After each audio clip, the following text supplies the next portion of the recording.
Halo, salam sejahtera semuanya. Saya Indah Aryani, jurnalis dan moderator untuk Women Founders Indonesia Suara Perempuan episode kali ini.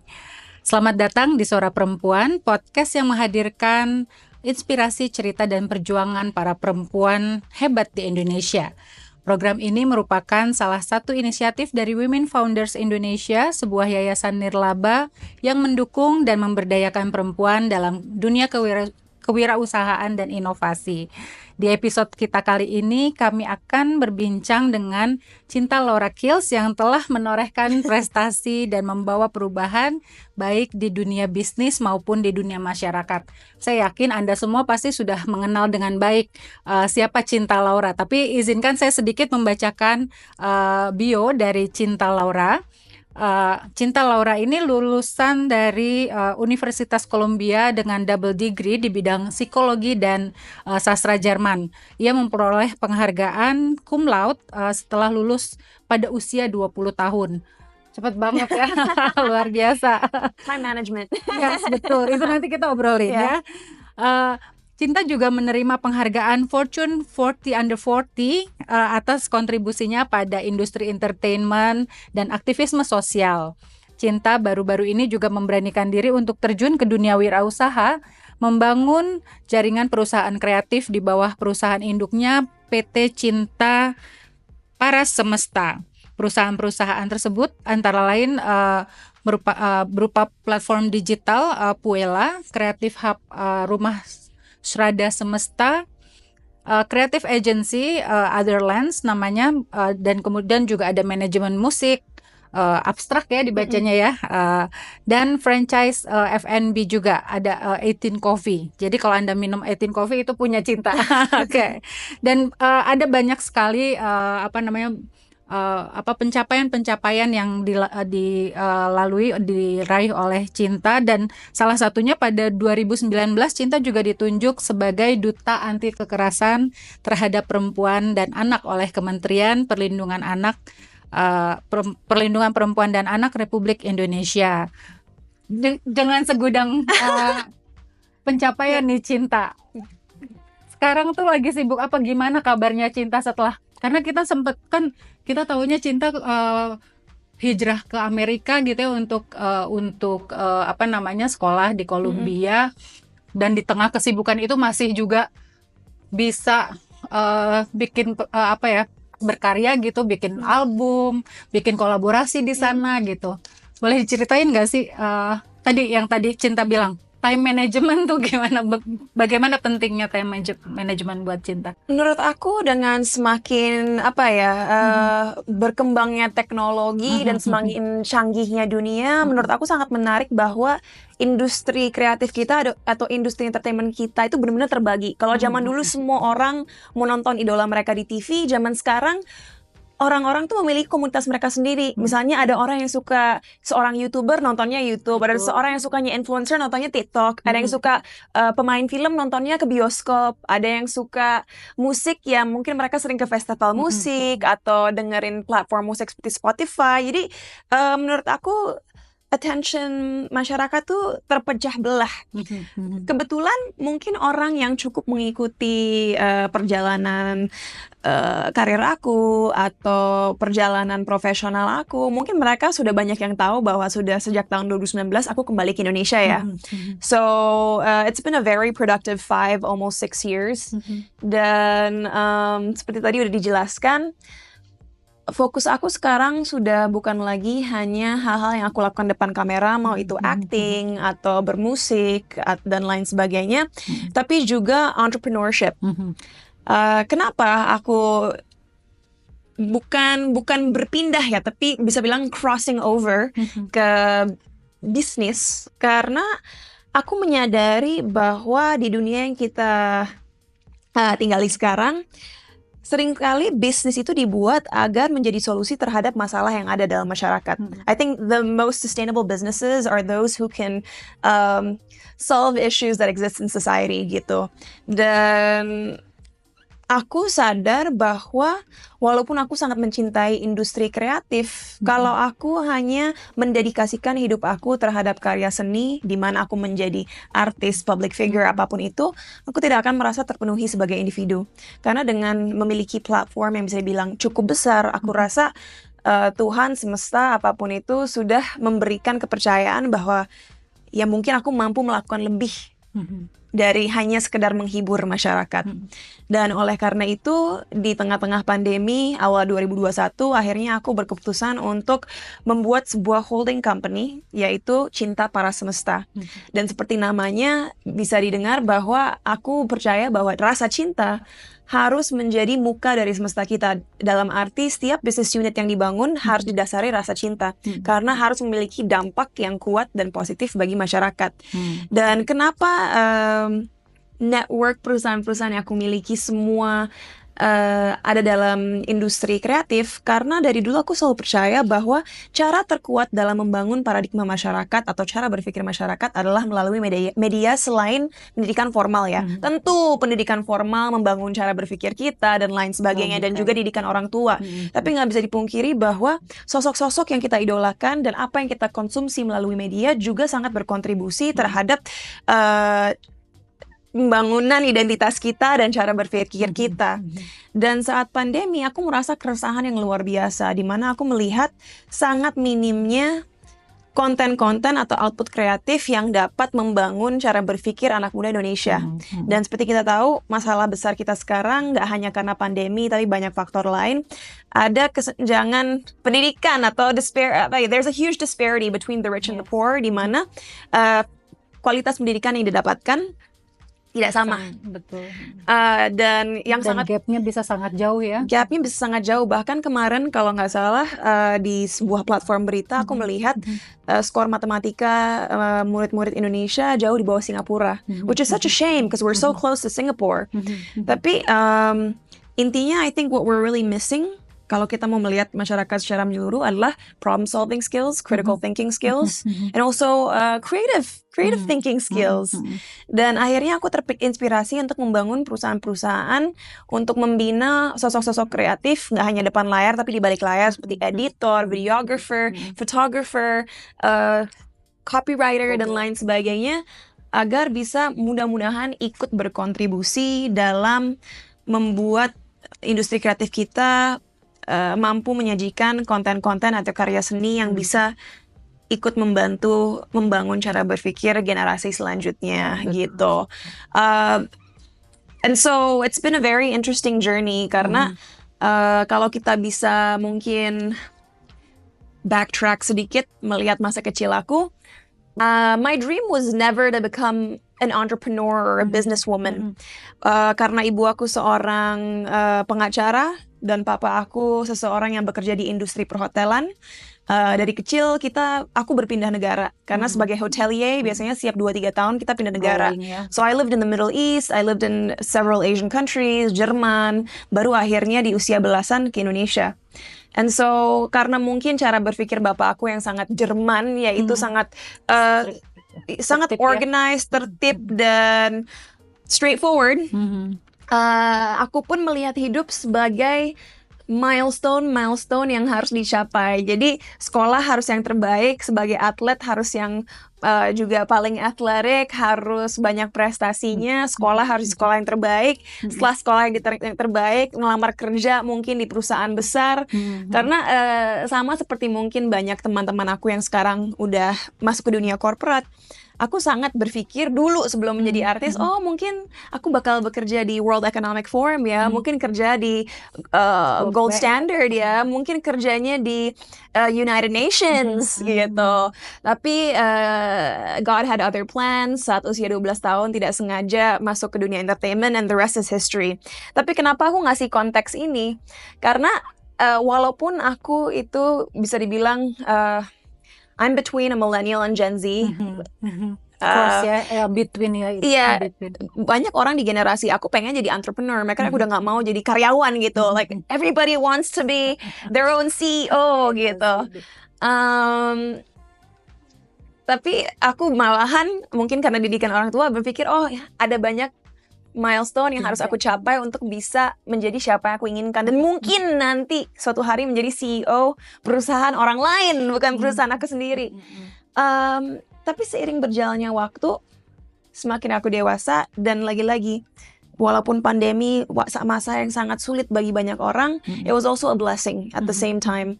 Karena di situ mata aku terbuka dan ada keberanian dalam diri aku untuk akhirnya memulai usaha sendiri.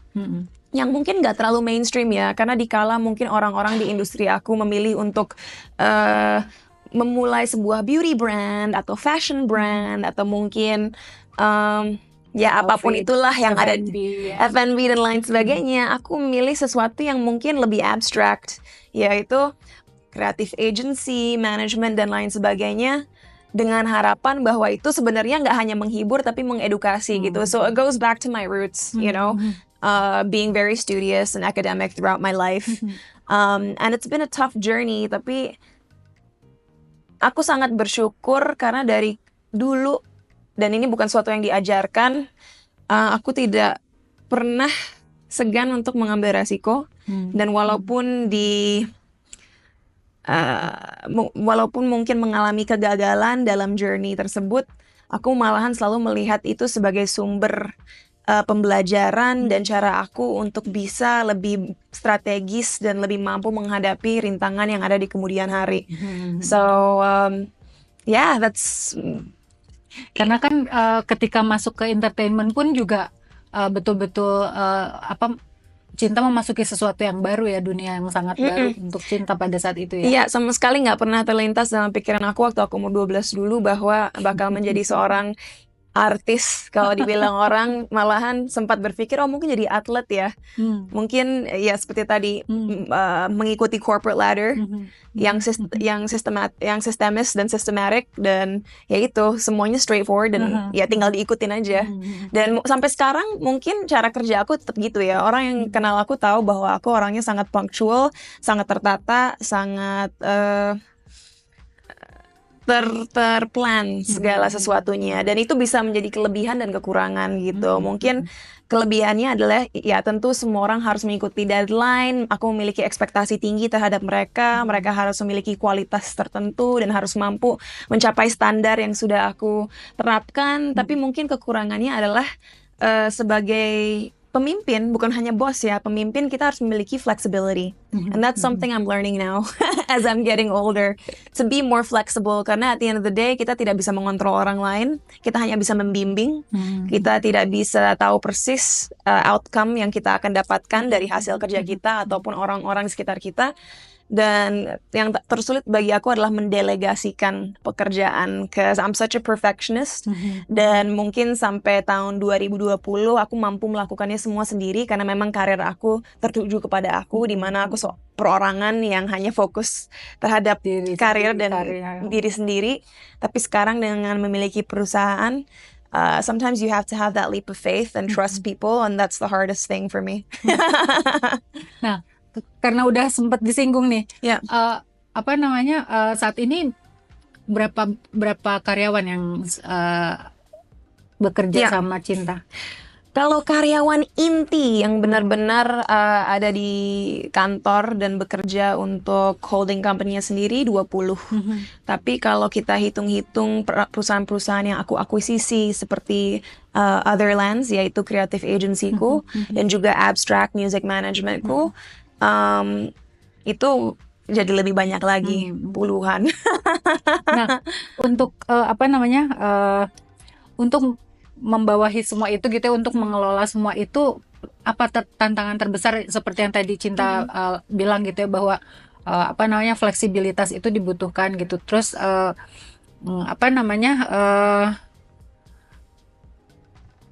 apa ada lagi nggak sih tantangan lain yang terutama terkait dengan sebenarnya gender sih kayaknya udah nggak jadi isu ya, gender nggak jadi isu, tapi tantangan lain ketika misalkan bekerja dengan generasi yang entah lebih tua atau lebih muda gitu. Nah itu pengelolaannya gimana tuh Cinta? Oke, mungkin kita lagi-lagi backtrack dulu sedikit. Sekarang kan sudah ada, bisa dibilang 7 perusahaan di bawah Cinta Para Semesta. Tapi saat aku mulai semua ini di tahun 2021, aku mulainya dengan suatu hal yang sangat familiar buat aku, yaitu platform digital. Pada saat itu kan sudah banyak banget public figure yang memiliki podcast sendiri, channel sendiri, dan lain sebagainya. Dan seperti mereka, aku pun mulai di situ, di suatu hal yang masih familiar buat aku. Dan tantangannya pada waktu itu, apalagi kalau kita ngomongin industri kreatif ya, kalau kita ngomongin dari segi produksi dulu deh, mencari orang-orang kreatif yang mampu berpikir kritis dan mau melakukan riset dan fact checking dan juga menganalisa suatu program dengan detail itu sulit banget. Karena kecenderungan orang-orang kreatif yang bekerja at least di sekitar aku, mereka terbiasa dengan sistem TV ya, yang mayoritas memang programnya program hiburan, tidak terlalu memikirkan konten isinya dan pesan gitu. Dan aku sama sekali tidak menyalahkan mereka, memang itu yang dicari mungkin masyarakat pada umumnya. Tapi dengan aku tentunya aku ingin memberikan sesuatu yang berbeda. Kedua ya lucunya aku baru bener-bener mengerti apa yang dimaksud perbedaan antar generasi dari cara kerja mereka itu sejak memiliki perusahaan sendiri. Kan udah beberapa tahun ini mungkin sering banyak sekali orang komplain tentang Gen Z lah, atau komplain tentang generasi yang lebih tua, Gen X, selalu ada komplain antar generasi. Dulu mungkin aku menganggapnya kenapa sih harus lebay banget, I really don't think it's that bad. Tapi ternyata setelah terjerumus ke dalam dunia entrepreneurship, aku melihat memang ada bedanya. Tapi semua memiliki sisi pro dan kontra. Dalam arti, aku sangat bersyukur terhadap Gen Z misalnya.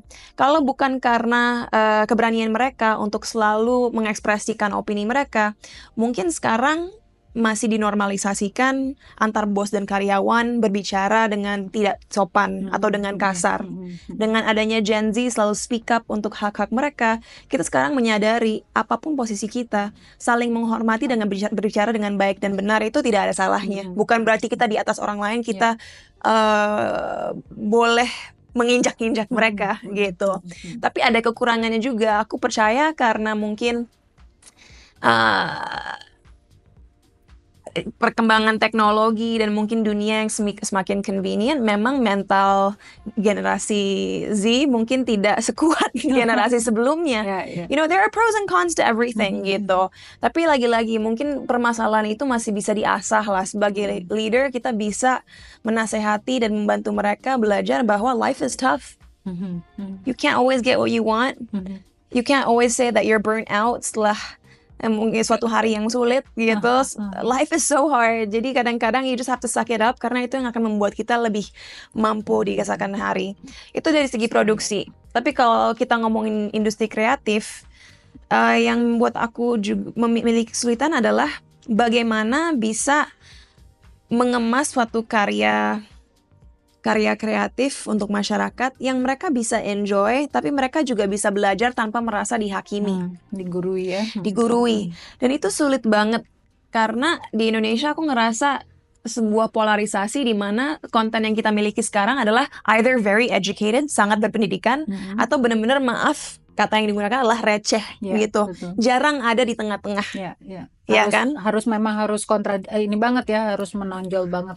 Dan kesulitannya adalah saat aku menyadari bahwa mungkin topik-topik yang buat kita orang-orang di kota besar sering bicarakan itu bukan suatu hal yang biasa atau wajar di tempat-tempat terpencil atau di luar pulau-pulau inti gitu. Mungkin di Jakarta kita ngomongin mental health, kita ngomongin eating disorder, kita ngomongin work-life balance misalkan gitu ya. Work-life balance, sexual violence, kita ngomongin abuse. Itu adalah suatu hal yang kita tidak takut untuk bicarakan dan kita bisa diskusikan.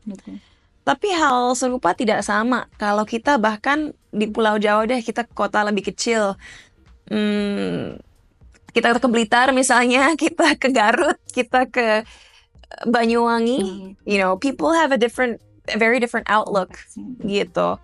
And this is the struggle right now. di Indonesia karena kita negara archipelago memang susah untuk mengedukasi masyarakat secara merata karena ada daerah-daerah yang susah dijangkau. Bagaimana kita bisa mengisi gap itu dengan media karena media bisa diakses melalui komputer, smartphone dan lain sebagainya. But what kind of language can we use and what kind of examples can we use agar bisa dimengerti oleh semua orang tanpa mereka juga merasa terancam kepercayaannya dan terancam pandangan dunianya. And that's the biggest obstacle. Gitu. Dan itu kan tapi di satu sisi it's obstacle, but sebetulnya kan itu juga peluang ya. Apalagi perusahaan-perusahaan cinta bergerak di bidang konten nih gitu. Artinya ada begitu banyak lapis yang bisa dijangkau nih gitu, yang bisa dibuatkan kontennya sehingga dan juga baik dari penuturan, tingkat edukasi gitu ya bisa disesuaikan. Nah, itu bagaimana Cinta melakukan itu nggak sih, berusaha menjangkau semua lini masyarakat yang bisa disentuh gitu oleh karya-karya dari perusahaan-perusahaannya Cinta? Jadi benang merah dari semua perusahaan aku adalah bagaimana kita bisa berdampak terhadap generasi selanjutnya agar bisa memperkaya kualitas berpikir mereka gitu ya kan. Jadi yang aku berusaha lakukan dalam 3 tahun terakhir adalah kita mulai dari fondasinya dulu deh. Dari segi karya yang kita buat, mungkin saat kita mendiskusikan suatu isu atau suatu topik, buat kita sebagai orang Jakarta atau orang di perkotaan itu masih merasa sangat mendasar. Tapi that's the point. Misalnya ya udah kita ngomongin kekerasan ya, kekerasan seksual terhadap semua, nggak hanya perempuan dan anak, tapi bahkan laki-laki pun bisa mengalaminya kan. Mungkin buat kita sangat jelas bahwa disentuh oleh seseorang tanpa kita memberikan consent itu adalah suatu hal yang salah. Tapi nggak semua orang memiliki kesadaran itu. So kita mulai dari fundamentalsnya. What is consent? Ada apa tipe-tipe kekerasan yang ada di luar sana? Bagaimana kita bisa menanganinya dari segi mendasar?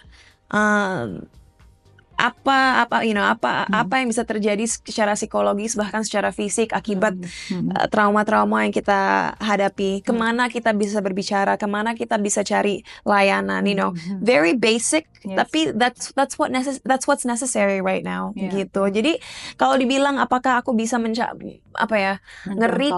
menjangkau semua orang di Indonesia, probably not gitu. Tapi aku percaya kita mulai dengan fondasinya dulu, dengan bahasa dan terminologi yang bisa dimengerti oleh semua, dan pelan-pelan knowledge itu seperti ripple effect bisa menyebar gitu. Dan itu bisa memang secara bertahap disiapkan juga ya konten-kontennya ya. Tapi tadi kan kita hanya berbicara konten itu hanya satu layer dari Cinta Para Semesta. Kalau digital platform aku, Puella, itu adalah mulut dari ekosistem perusahaan aku yang menyebarkan informasi kepada masyarakat atau generasi muda. Ada juga creative agency aku yaitu Otherlands yang bergerak sebagai otak. Jadi semua unit bisnis aku itu punya analoginya. Ada analoginya. Kayak Otherlands memang Otherlands itu sebenarnya kita lebih mengcater kepada mungkin demografi middle up gitu. Karena yang kita buat memang iklan, video klip, bahkan bentar lagi mudah-mudahan kita bisa merambah ke short movies dan juga feature film gitu pelan-pelan. Tapi motivasinya sama. Yang ada dalam perusahaan itu adalah anak-anak Indonesia yang memang kebetulan banyak dari mereka sempat sekolah di luar, tapi mereka mampu membuat cerita dan juga hasil karya yang secara kualitas tidak kalah dengan karya-karya luar, dan mengemasnya dengan cara yang bisa akhirnya menjadi social critique terhadap isu-isu yang ada di negara kita melalui film atau melalui output kreatif gitu. Cinta, dari sepanjang memulai wirausaha ini gitu ya, bisnis dimulai gitu, ada nggak sih momen paling penting gitu atau momen paling berkesan gitu, dari yang Cinta alami gitu, mungkin juga kayak menjadi titik balik gitu, kayak turning point untuk bisnisnya Cinta? Nah, mungkin kadang-kadang orang melihat aku dan berpikir kamu ngomong tentang failure atau kegagalan, tapi apa buktinya? Nah, mungkin ini aku bisa cerita sedikit. Salah satu business unit yang aku mulai tahun 2022 adalah sebuah talent management. Jadi ada talent management, ada music management. Talent management ini sebenarnya misinya itu aku masih sampai sekarang nggak bisa move on karena aku suka banget.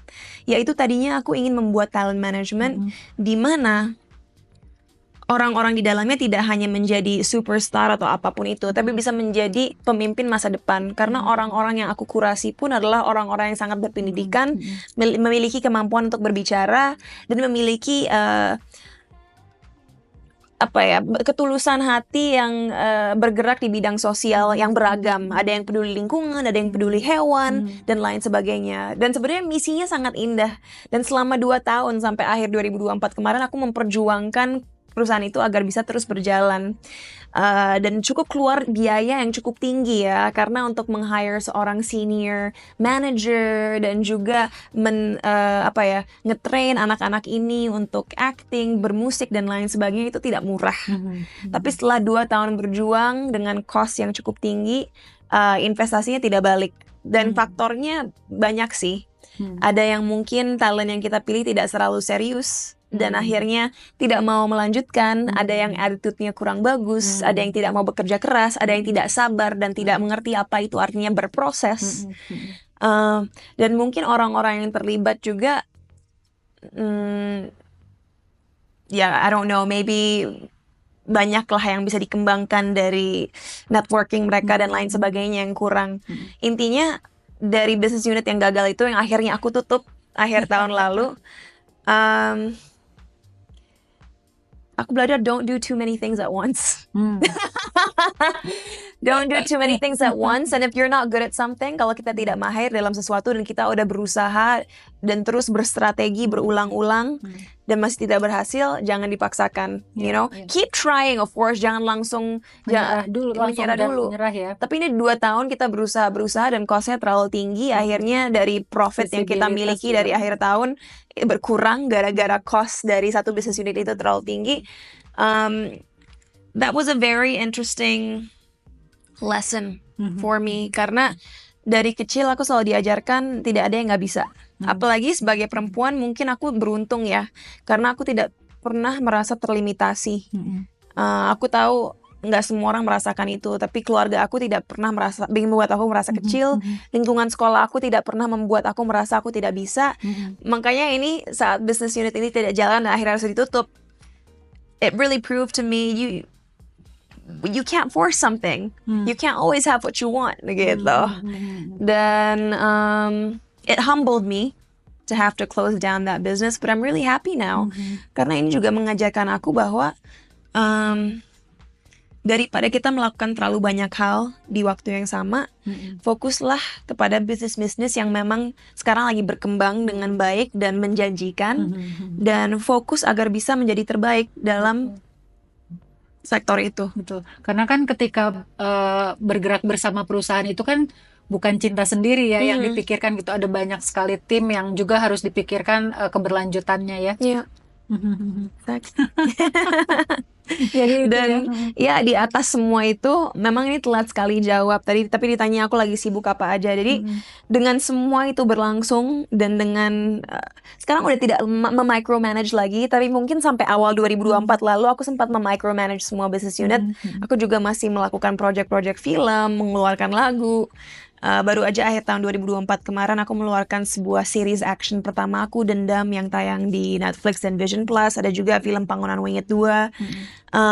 Dan bulan Februari ini akan tour single baru Mikasa dengan Wisnu Santika dan Liquid Silva. Jadi semua pekerjaan aku sebagai artis masih berjalan ya. Tapi juga bisnis-bisnis aku juga harus berjalan. Dan dari itu aku belajar dengan kesuksesan yang kita ingin capai, banyak sekali yang kita korbankan. Waktu dengan keluarga, waktu dengan teman-teman, waktu untuk diri sendiri.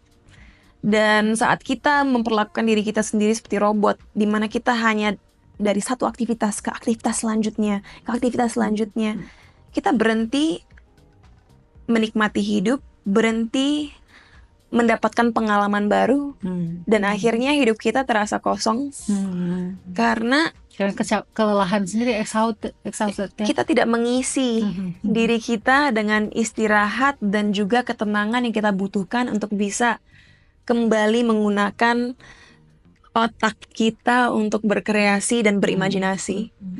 So that's very interesting to me. I've always been a go-getter. I've always been an overachiever. Tapi yang tadinya aku tidak percaya work-life balance, kalau ditanya, what do you think about work-life balance? Aku akan sedikit ketawa karena aku percaya kalau kita mau sukses ya akan ada kala di mana work itu 90%, life 10%. Tapi dengan segala yang aku alami 4 tahun terakhir, walaupun aku masih percaya bahwa work harus sedikit lebih banyak di awal karir kita, istirahat dan ketenangan juga dibutuhkan agar bisa memperkaya hasil dari pekerjaan kita.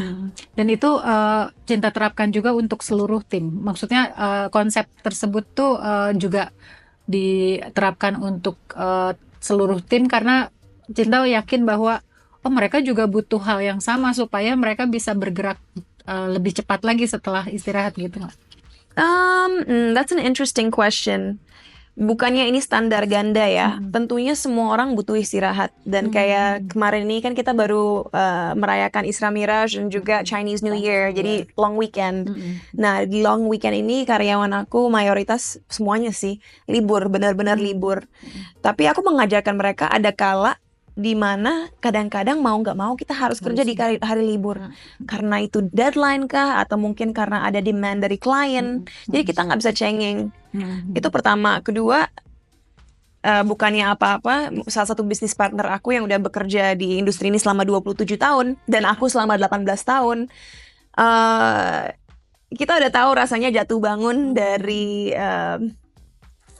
segala obstacles hidup dan juga pekerjaan. Sedangkan banyak dari orang-orang yang bekerja bersama kita sekarang ya mungkin ada yang fresh graduate, mungkin ada yang baru beberapa tahun bekerja setelah lulus dari kuliah. Ya kita mengajarkan mereka di awal memang akan sulit. Tidak bisa berekspektasi bahwa kamu bisa libur sebanyak seorang CEO yang udah bekerja 30 tahun gitu. So you have to pay your dues. I really do believe in that gitu. Jadi rest is important tentunya karena kita harus memanusiakan semua orang sekitar kita. Tapi ada kala di mana kita harus memiliki pengertian bahwa kita harus mau mengorbankan hari libur kita atau istirahat kita kalau memang alasannya logis, bukan hanya demi mempekerjakan orang dan menjadi sosok yang jahat dan egois gitu. Betul. Karena gini kadang-kadang ini stigma yang banyak diyakini gitu, banyak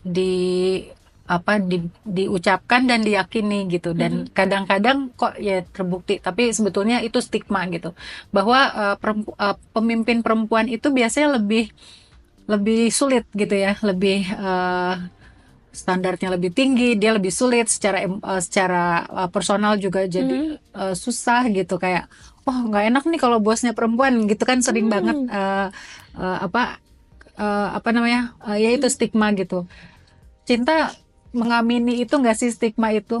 Aku sama sekali tidak setuju bahwa seorang pemimpin perempuan lebih sulit daripada seorang pemimpin laki-laki. Mungkin kalaupun adanya pikiran itu karena selama bertahun-tahun, mungkin berdekade-dekade atau bahkan mungkin berabad-abad, laki-laki dan perempuan memiliki label yang cukup berbeda. Laki-laki yang mungkin outspoken atau berani untuk bersuara dianggap berani. Tapi kalau perempuan yang dianggap tidak takut bersuara dianggap cerewet. Atau mungkin laki-laki yang memiliki leadership skills dianggap manly, tapi kalau perempuan dianggap bossy gitu. So I think it's about mindset dan bagaimana kita memandang dunia. Dan hopefully dengan kita mensosialisasikan hal-hal ini, pelan-pelan masyarakat akan mulai menyadari bahwa kenapa mungkin perempuan dianggap lebih ribet ya karena mentality kita yang menganggap mereka berbeda dan melabel perempuan dan laki-laki berbeda padahal aksi yang mereka lakukan sama. Betul. Gitu. Nah, itu kan menarik ya Cinta ya. Memang ada banyak meritokrasi itu penting, meritokrasi penting ya. Bagaimana kualitas seseorang itu yang harusnya menentukan pemilihan terhadap ininya dia, peluang-peluang yang bisa dia pilih. Nah, seringkali kan kemudian ada banyak perempuan yang kemudian agak cenderung ragu-ragu gitu ya ketika memulai sebuah langkah gitu atau mengambil keputusan gitu, karena mungkin dia tidak memiliki support system yang baik gitu, atau ada banyak keraguan, self doubt juga kan seringkali menghambat ya gitu. Bagaimana Cinta punya nggak pengalaman tentang itu gitu, self doubt atau keraguan yang Ya, inilah harus salah satu alasan kenapa aku membangun bisnis-bisnis yang aku miliki. Karena kebetulan aku bersyukur dengan banyaknya kegiatan filantropi yang aku dan timku lakukan. Kita sering sekali belusukan ke daerah-daerah terpencil. Kayak awal tahun lalu aku mengunjungi daerah pegunungan Papua namanya Wamena. 1,5 tahun yang lalu aku sempat ke Maluku Tengah, ke daerah namanya Masohi, di mana aku menjenguk sebuah rumah aman yang didirikan oleh pemerintah setempat. Dan banyak juga tempat-tempat terpencil atau perkampungan lainnya yang pernah aku kunjungi, di mana aku diberikan kesempatan untuk berbincang dengan anak-anak atau perempuan-perempuan di daerah setempat. Dan di situ aku menyadari sebagaimana beruntungnya kita sebagai perempuan-perempuan metropolitan bisa memiliki kehidupan yang kita miliki. Karena dalam keseharian kita tidak pernah berpikir 2 kali apa yang kita ingin lakukan, apa pekerjaan yang kita mau tempuh, apa resiko yang kita mau ambil. Sedangkan anak-anak atau perempuan-perempuan muda di daerah-daerah yang aku sebut tadi kadang-kadang tumbuh besar benar-benar tidak menyadari bahwa mereka itu mampu menjadi lebih dari yang apa mereka inginkan. Mereka mampu tidak hanya di rumah saja. Mereka mampu tidak hanya menjadi seorang istri atau hanya menjadi seorang anak atau seorang ibu. Mereka tidak sadar bahwa sebenarnya kalau mereka inginkan, mereka bisa bekerja dan juga menjalani keluarga gitu. But I don't blame them, karena masyarakat mereka lah yang sudah membentuk pandangan dunia mereka gitu. Dan kadang-kadang itu menjadi hal yang membuat aku sangat sedih, karena pernah ada cerita aku bicara dengan anak SMP dari Maluku Tengah, Masohi, dan dia bercerita bagaimana orang tuanya abusive secara verbal, membuat dia merasa kecil, membuat dia merasa bodoh, membuat dia merasa bahwa mimpi-mimpinya itu mustahil. Dan aku tahu dia bukan seorang diri merasakan hal-hal itu. Banyak sekali cerita-cerita atau kasus-kasus serupa di seluruh Indonesia gitu. Dan makanya penting sekali melalui, ya kalau nggak di sekolah, media ya, kita mulai mencerminkan atau memberikan role models perempuan yang menunjukkan bahwa kita mampu loh. We have the capacity to multitask, we have the capacity to learn, to thrive, dan lain sebagainya. Dan dengan adanya teknologi, internet dan lain sebagainya, memang ini nggak ideal. Aku selalu percaya bahwa face-to-face interaction selalu lebih baik. Tapi banyak sekali komunitas-komunitas yang kita bisa ikut gabung sekarang, dimana mungkin orang-orang yang memiliki visi serupa, mimpi serupa, bisa saling bertukar pikiran dan berbicara dan menginspirasi satu sama lain gitu. Tapi kalau buat aku sendiri sebagai perempuan, walaupun dari didikan masa kecil aku tidak pernah merasa bahwa aku tidak mampu mencapai yang aku inginkan. Aku merasa bahwa kadang-kadang dalam lingkungan kita, mereka dapat menghambat progres kita karena mereka belum siap untuk melihat perempuan menjadi seorang pemimpin. Dan aku punya contoh yang sangat kuat. Jadi 2 tahun yang lalu aku pernah menjadi seorang pembicara di suatu universitas di Jawa Tengah. Dalam seminar tersebut, semuanya laki-laki kecuali aku. Oh ya? Iya, dan rektor universitasnya pun hadir. Saat aku hadir di universitas, pertama aku masuk ke green room, ke ruang tunggu. Dan nggak tahu kenapa rektor dan dosen-dosen kampus beserta tamu untuk seminar tersebut yang laki-laki duduk di satu meja. Aku ditaruh dengan istri-istrinya. By the way, jangan salah berpikir.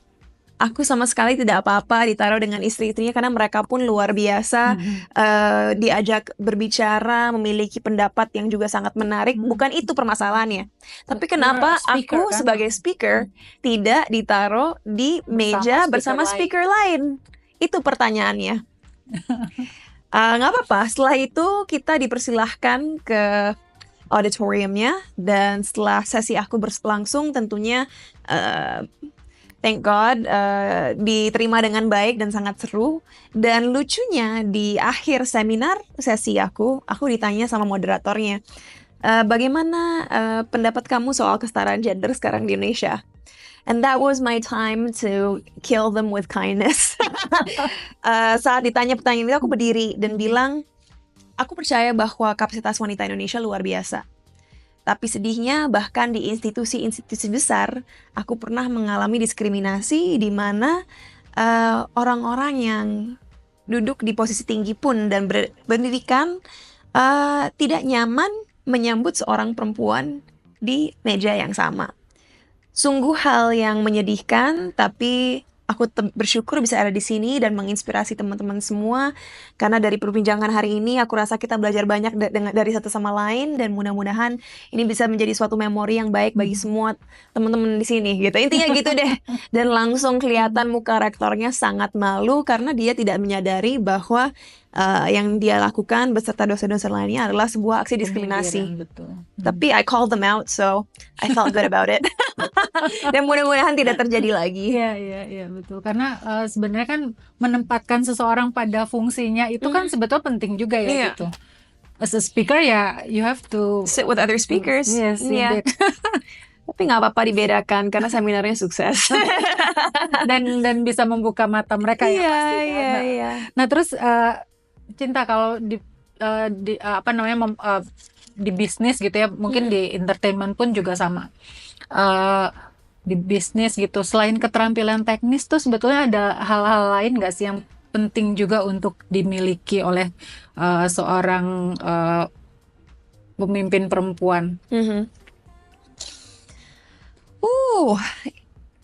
Mungkin semua pemimpin pada umumnya harus memiliki skill tersebut, tapi untuk perempuan apalagi, I think kadang-kadang ini aku pun memiliki masalah ini ya. Kadang-kadang sebagai perempuan mungkin, apalagi kita yang berani, tidak tanpa sengaja kita ingin menunjukkan kemampuan kita sehingga kita banyak berbicara, tidak mendengarkan orang lain, dan juga merasa bahwa kita udah tahu semuanya. We become very masculine gitu, and that scares people. Jadi apa yang aku pelajari dari pengalaman aku sendiri adalah sebagai perempuan, pemimpin perempuan, pertama-tama jangan takut diremehkan oleh orang lain. Punyalah kesabaran untuk mendengarkan pendapat orang-orang sekitar. Always be open to learning. Tapi saat kita diberi kesempatan untuk berbicara, take that opportunity and don't be scared to express your opinions, gitu. Because you'd be surprised what that bravery can do, gitu. Charisma is obviously important, tapi aku ngerasa ya selama kita baik dengan semua orang, dan bahkan untuk seorang introvert, kita mau untuk bertemu orang baru dan memberanikan diri kita untuk belajar dari mereka dan mengetahui bisnis mereka dan cari cara bagaimana untuk bisa berkolaborasi, itu bisa menjadi dampak yang sangat baik sih. Di dunia yang kita sekarang, kolaborasi adalah segalanya. So even if you're uncomfortable, push yourself out of your comfort zone. Aku pun bukan tipe orang yang gampang bergaul, tapi aku belajar bahwa di dunia bisnis ini berinteraksi dan bersosialisasi dengan orang-orang beragam itu penting sekali. Tapi kalau untuk peluang usahanya sendiri itu terbuka lebar nggak sih untuk perempuan, Cinta? Ketika seorang perempuan ingin menggagas sebuah usaha ya, bisnis gitu, memulai bisnis. Oke, sebenarnya sulit untuk memberikan jawaban yang general karena lagi-lagi kalau kita berbicara tentang perempuan di kota seperti Jakarta.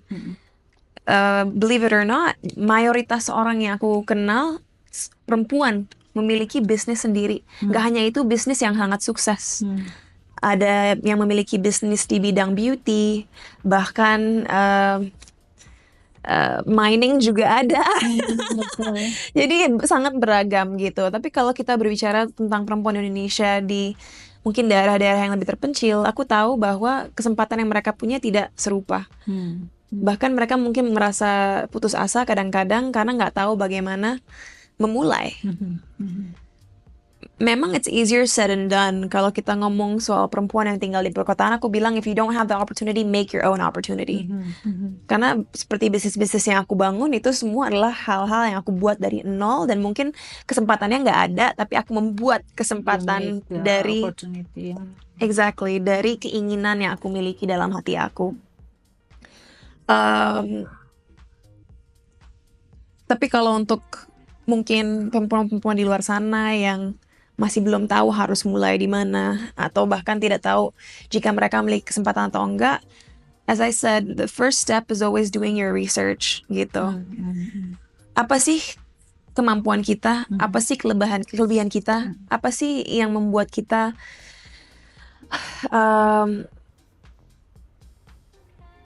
berapi-api? Dari situ cari tahu kira-kira apa masalah yang ada di dunia ini yang bisa, di mana produk kita bisa menjadi solusi terhadap masalah itu. I always say, how can we be the problem solver towards a problem that exists? Because that's how you build a lasting business kan. Kalau kita membangun sesuatu yang udah ada, kecuali yang udah ada itu kita upgrade lagi, kita perkaya dan kita buat berbeda, mungkin bisa. Tapi I always say the first step to building a business is finding a problem you want to solve. Tapi tadi menarik tuh yang Cinta bilang bahwa cari tahu apa yang membuatmu berapi-api. Itu sangat penting ya. Sesuatu yang benar-benar membuat seseorang merasa tergerak untuk melakukan sesuatu tuh penting banget ya, Cinta. Kalau menurut aku pribadi sangat penting. Kenapa? Karena memang mungkin tidak semua orang beruntung bisa memulai bisnis yang benar-benar mereka cintai. Tapi saat kita benar-benar berapi-api tentang suatu hal atau suatu bisnis, kita akan lebih mampu dan lebih ingin bekerja keras dan berkorban agar bisnis itu bisa terus berlangsung. Seperti aku bilang di awal sesi tadi, sebenarnya mungkin seseorang di industri aku biasanya merambah ke dunia fashion, ke dunia beauty. Tapi kalau mungkin dulu aku mengikuti rute itu, aku sekarang akan sangat tidak bahagia dan bahkan mungkin juga gagal karena aku tidak akan memiliki motivasi untuk mencari orang-orang yang tepat untuk bisa berkolaborasi dengan aku. Aku tidak akan termotivasi untuk berinovasi dalam produk-produk yang aku buat, dan itu juga bukan keahlianku, beauty atau fashion, walaupun memang banyak hal yang aku lakukan bergerak di industri itu. Tapi kalau harus mulai sesuatu di industri itu, I don't think I'd be good at it. Dan kalau kita berbicara tentang kegiatan sosial, pendidikan dan lain sebagainya, itu adalah suatu hal yang udah aku lakukan dari kecil, bahkan sebelum memiliki nama gitu. So yes, absolutely, it's more ideal if you are passionate about what you do gitu. Nah, ini kan tadi seperti yang barusan dibilang juga, Cinta aktivisme sosial tuh sudah mungkin sudah mendarah daging ya dalam diri Cinta gitu. Terus juga jadi ada banyak lapisan Cinta gitu yang satu sisi aktivisme sosial, satu sisi entrepreneurship gitu. Bagaimana menggabungkan ini untuk membuat sesuatu yang benar-benar bisa berdampak, Cinta? Menurut aku kegiatan sosial dan bisnis aku sangat sangat mutually symbiotic gitu, karena setiap business unit aku adalah fokus terhadap mengedukasi atau memperkaya cara berpikir masyarakat melalui output kreatif. Jadi di satu sisi itu juga ada sebuah aksi sosial karena niatnya adalah untuk mengedukasi, tapi di luar itu dari pendapatan yang kita miliki tentunya kita punya CSR program. Di luar yayasan keluarga mama aku yaitu Sukarseno Peduli, di mana mungkin beberapa teman-teman di luar sana udah tahu kita fokusnya kepada pembangunan sekolah-sekolah yang dalam kondisi sangat buruk di daerah Bogor. Sekarang kita memiliki gerakan baru yaitu Act of Love, di mana kita bergerak di kita memiliki 5 pilar, yaitu kesehatan, infrastruktur pendidikan, beasiswa, workshop kepemimpinan, dan juga fasilitas buat guru-guru. Salah satu hal yang kita udah lakukan adalah membangun sebuah jembatan di Sumatera, di mana tadinya anak-anak di tempat tersebut harus melalui arus yang sangat bahaya demi bersekolah, tapi sekarang sudah ada jembatan yang bisa membantu mereka lebih mudah untuk bisa menempuh pendidikan mereka. Tahun lalu juga di Papua kita bertemu dengan komunitas-komunitas adat di sana, dan sekarang kita lagi memplan sebuah fasilitas yang kita ingin bangun di sana agar anak-anak setempat bisa lebih mudah belajar, karena sekarang mereka tidak punya tempat untuk bisa memfasilitasi belajar mereka gitu. Tapi intinya I think kalau perusahaan aku itu nge-grasp masyarakat dari segi pemikiran, CSR program kita lah yang benar-benar datang ke tempat-tempat tersebut dan mengambil aksi nyata gitu, untuk bisa membantu kondisi-kondisi yang memprihatinkan gitu. Dan itu sebenarnya kayak membangun jembatan infrastruktur itu kan sebetulnya tugas pemerintah ya sebetulnya, tapi karena tidak tersentuh mungkin akhirnya diambil alih gitu, dan itu sesuatu yang sangat baik ya. I mean, tanpa menyalahkan negara ini memang sangat besar ya, dan banyak tempat-tempat susah dijangkau. Tapi kalau kita ngomongin program-program yang mau dilaksanakan pemerintah untuk sekolah-sekolah, itu pun aku bisa bilang bahwa di sekolah-sekolah aku di Bogor sampai sekarang kita belum menerimanya. Tapi mungkin itu karena masih baru beberapa bulan terakhir kita memiliki pemimpin baru, so I don't know. Tapi kita tidak bisa mengandalkan pemerintah.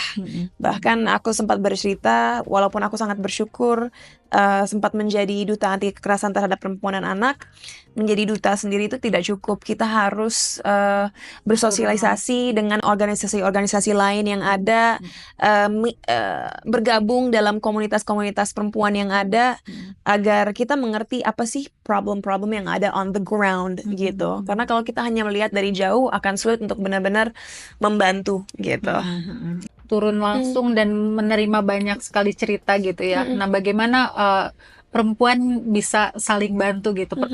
Women support women ini dalam pengalamannya Cinta, bagaimana penerapannya sehingga memang kontribusinya jelas dan bisa berdampak gitu. You know, it's interesting, this tagline, women support women, walaupun sangat indah, nggak bisa dipungkiri kadang-kadang perempuan juga lah yang saling menjatuhkan satu sama lain. Jadi mungkin langkah pertama bagaimana perempuan bisa ikut membantu satu sama lain adalah dengan mendengarkan, menghormati cerita yang diceritakan oleh orang lain terhadap mereka, tentunya menyimpan informasi itu. Dan jika ada yang minta bantuan, berusaha sebaik mungkin untuk membantu gitu.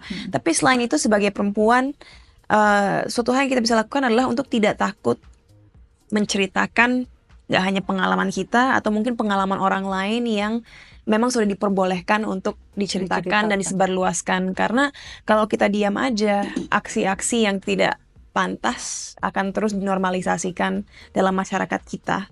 Jadi telling your story could help too, agar dengan konsistensi kita bercerita dan menceritakan pengalaman, keresahan, dan masalah-masalah yang kita miliki, masyarakat akan semakin sadar ini adalah isu-isu yang patut diperhatikan gitu.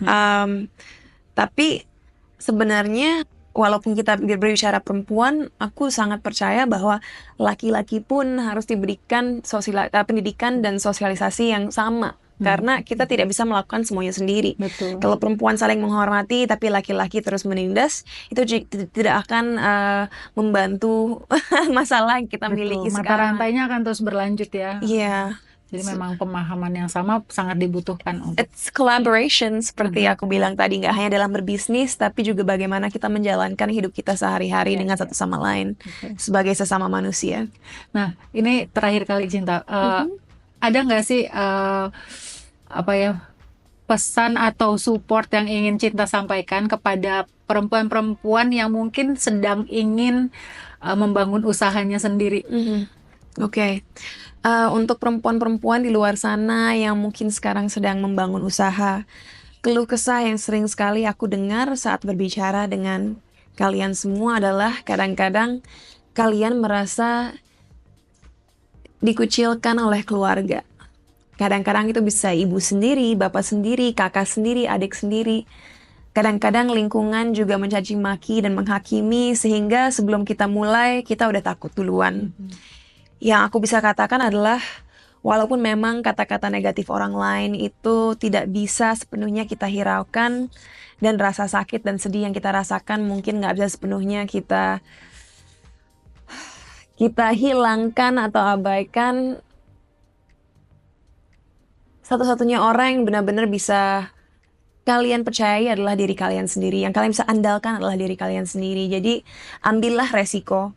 Jika gagal, lihatlah itu sebagai sumber pembelajaran, sumber pendewasaan, dan just keep trying. Dan pelan-pelan carilah orang-orang yang memiliki visi dan etos kerja yang mirip atau sama seperti kalian, agar pelan-pelan kalian bisa membantu satu sama lain untuk membangun sesuatu hal yang nyata dan mudah-mudahan sukses gitu.